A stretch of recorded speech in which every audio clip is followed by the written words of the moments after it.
Assalamualaikum teman-teman semuanya. Salam sehat selalu. Pada tanggal 31 Agustus hari Kamis dini hari terjadi kecelakaan antara bus Eka dengan Sugeng Rahayu di Tambak Kromo, Ngawi. Teman-teman tentu sudah menyimak ya peristiwa yang sangat tragis ini. Nah, pada tanggal 1 September atau sehari setelah kejadian tersebut, di jam yang hampir sama saya mencoba naik bis Eka dari Bungurasi menuju ke Yogyakarta. Tentu saya tidak melewati tol dan ini perjalanannya full non tol melewati Tambak Kromo ya, di Geneng, Ngawi. Saya sebenarnya ingin melihat saja seberapa sih kecepatan bis ya kalau bisa diambil rata-rata, terutama ini yang saya ambil dari bis Eka yang saya naiki. Nah, perjalanan ini saya mulai dari Bungurasi pukul 11 malam, saya ambil bis terakhir ya supaya waktunya bertepatan dengan waktu kejadian kecelakaan yang sangat tragis sehari sebelumnya.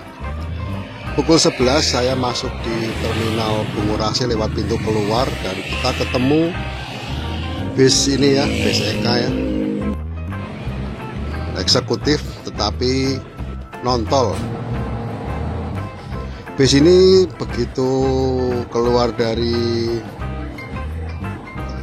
Bungurasi ya, dari Puribaya terus menuju ke arah barat, ini kecepatannya sudah lumayan tinggi ya, sampai goyang-goyang gitu ya, banting-banting begitu. Saya sempat kaget, wah ini asik nih, paling nih bis nih nanti sampai tempat di jam yang hampir sama dengan perjalanan dari tol panjang. Dan memang setelah saya mencatat waktunya itu dari pukul 11 malam berangkat, saya sampai di Yogyakarta itu pukul 4 dengan tarif tiket 190.000 itu sudah sampai di Jalan Magelang kilometer 16 ya.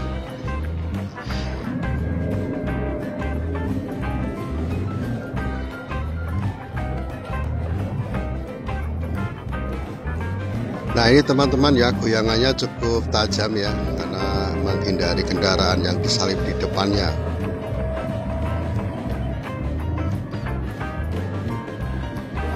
Saya mencatat melalui aplikasi GeoTracker, dalam statistiknya memang ada kecepatan yang di atas 100, mungkin 105 atau berapa, cuma saya belum menemukan ini posisi 105 itu ada di mana.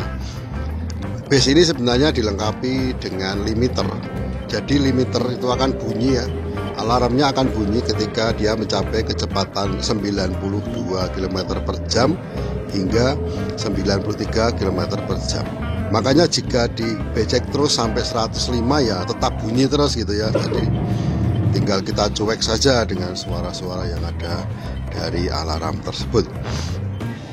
Kita juga mampir ke terminal-terminal yang kita lewati ya.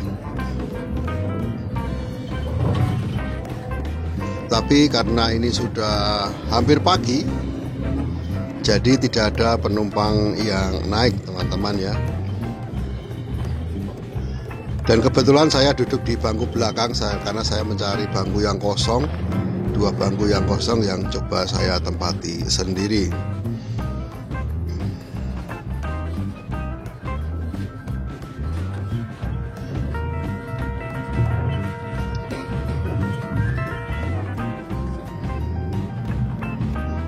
Nah, ini kita memasuki terminal ya. Ini masih dalam perbaikan ya, dalam penyempurnaan. Ini adalah terminal Kertonegoro di Ngawi teman-teman ya. Dan di depan kita tadi ternyata ada Rosalia Indah. Ini karena saya di belakang dan pemandangan di depan ini cukup gelap. Nah, ini itinerary saya ya, dari pukul 23 lewat 38 itu sudah mau masuk tol tapi nggak masuk tol ya, hingga pukul 6 pagi lewat 10 di Sleman. Perjalanan menempuh jarak 357,4 km dengan kecepatan maksimal ini 115 km per jam pada pukul 02.42. Nah ini hampir sama ya, ini sudah dekat dengan tempat kejadian. Kecepatan 105 ini ditemukan di Mejayan ya, 101 km per jam, kemudian 99 km per jam, kemudian makin turun di 83 km per jam ketika mendekati rumah makan. Nah di tempat kejadian ini 81 km per jam di Tambak Romo ya, kemudian 78 km per jam, dan melambat menjadi 27,9 km per jam karena kemacetan, kemudian 68, 78 dan 68. Secara statistik ini boleh dikatakan sepertiga dari perjalanan ini di atas 90 km per jam.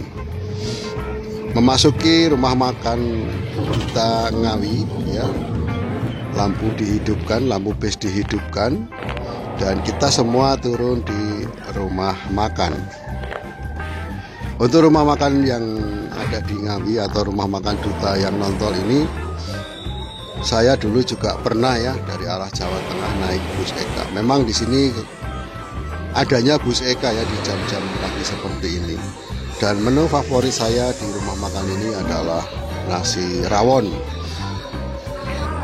190.000 itu sudah termasuk dengan voucher makan teman-teman.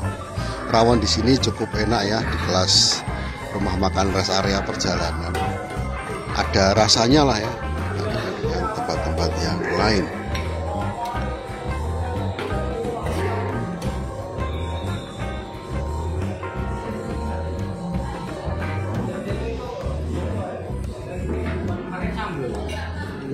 Enggak pakai, dia apa itu pakai?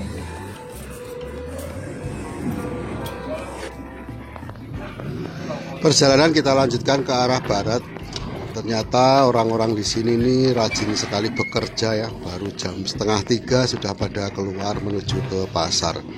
Hanya saja ini cukup membahayakan teman-teman cara berkendara orang yang naik sepeda motor ini, menyalip dari kiri dengan barang bawaan seperti itu, kemudian ambil kanan. Kalau misalnya dia ya kayak seperti ini ya teman-teman, dia ada di tengah truk gitu ya, dia mungkin tidak akan tahu kalau apa yang dilewati truk itu ternyata sebuah lubang yang bisa berakibat pada celaka.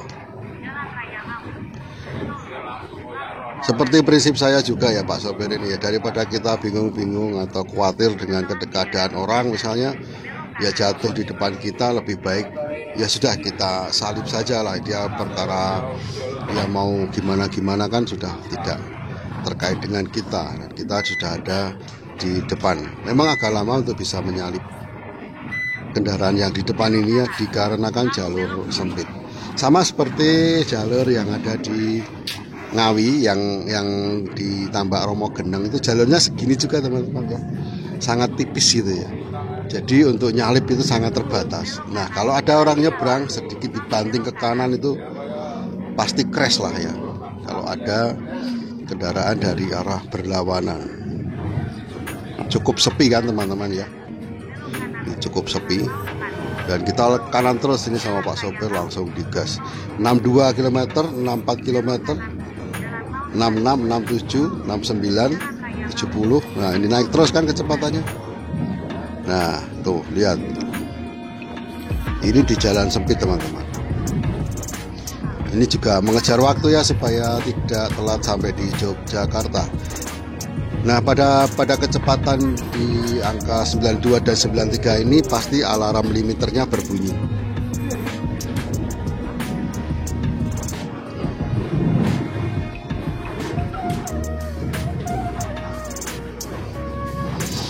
Tapi nggak kini kisarannya ya itu ya 76 sampai 80.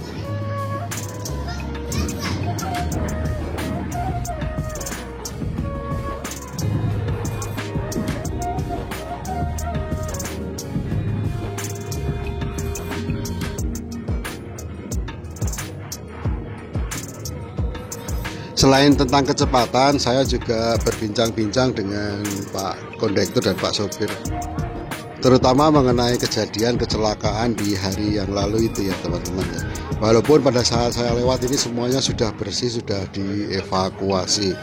Kata Pak Kondektur itu yang meninggal ini cukup parah sekali ya, kondisinya yang karena sudah terlempar, ada organ-organ, anggota organ yang hilang, terputus ya, di antara jejari tangan yang katanya masyarakat sekitar membantu mencari itu potongannya di mana gitu ya, di seluruh tempat gitu ya. Katanya begitu, saking ngerinya ya. Nah ya, peringatan bagi kita semua juga teman-teman untuk selalu berhati-hati di jalan dan tidak usah buru-buru. Mau nyari apa sih ya, perjalanan itu yang dicari adalah keselamatannya. Kalau mau tidak buru-buru, berangkatlah lebih awal ya kan. Pertama, berangkat lebih awal. Kedua, rajin-rajinlah buka Google Street untuk mengetahui kondisi di sepanjang perjalanan. Jangan lupa pula cek kondisi kendaraan yang akan kita gunakan.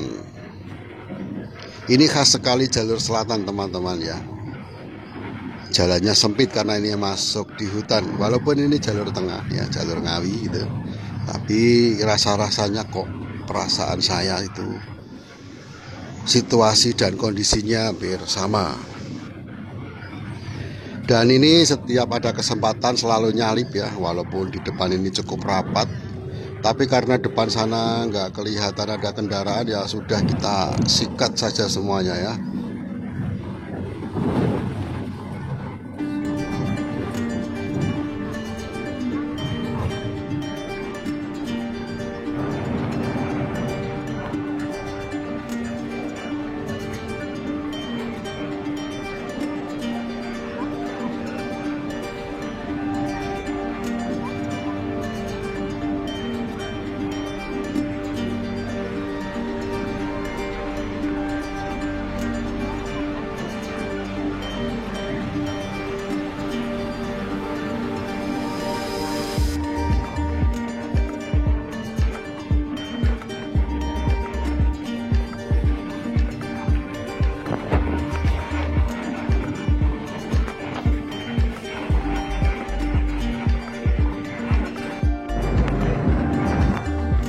Nah di depan ini ada barisan truk 4 atau 5 baris ya, hajar kanan terus kita supaya perjalanan tidak terhambat. Dan depan ini adalah sebuah truk trailer cukup panjang ya.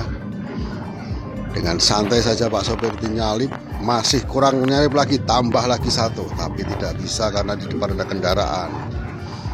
Langsung kita tunggu kapan nih Pak sopir mau lagi nyeset kanannya. Ayo, mana nih kesempatannya nih, kita mau langsung ambil kanan teman-teman ya.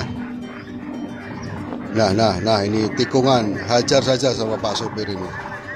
Oh nggak berani juga ternyata beliau ini ya. Ini kebetulan saya duduk di bangku nomor 2 ya, nomor 1B lah kalau misalnya bis-bis eksekutif yang lain. Jadi saya di baris pertama di posisi lorong. Nah goyang-goyang terus begini teman-teman. Kalau teman-teman memang adrenalinnya kurang kuat untuk duduk di depan, ya nikmati perjalanan dengan duduk di bagian tengah.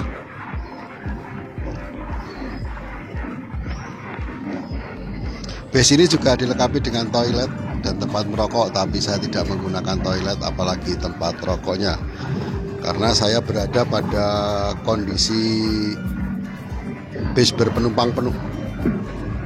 Nah kita salip trailer yang panjang ini, langsung ambil kiri teman-temannya, karena di depan pasti langsung ada kendaraan.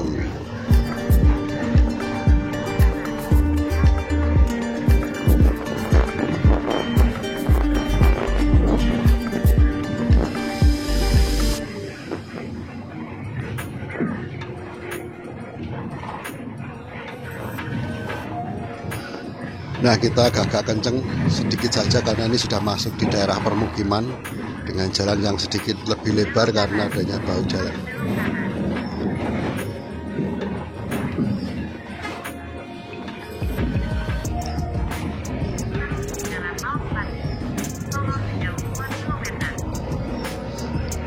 Nah, ini kita masuk hutan teman-teman. Ini adalah hutan jati di kiri kanan kita. Kalau tidak pakai lampu, nah gelap sekali kan. Nah, kita pakai lampu jauh kembali supaya bisa melihat yang ada di depan sana seperti apa. Baik teman-teman, perjalanan ini adalah perjalanan saya dari Madura. Kebetulan bertepatan dengan sehari setelah kecelakaan yang hebat antara Sugeng Rahayu dari arah utara dan antara bus Eka dari arah selatan. Dalam berita disebutkan bahwa bis Sugeng Rahayu mencoba menghindari orang yang nyebrang. Memang saya beberapa kali ya selama perjalanan ini menemui orang yang nyebrang di jalur ini ya, di jalur dari Madiun Ngawi ke arah Jawa Tengah. Cukup membahayakan teman-teman hal semacam itu. Yang namanya bis ya, itu kan kendaraan berat. Sekali ngerem itu resikonya cukup besar.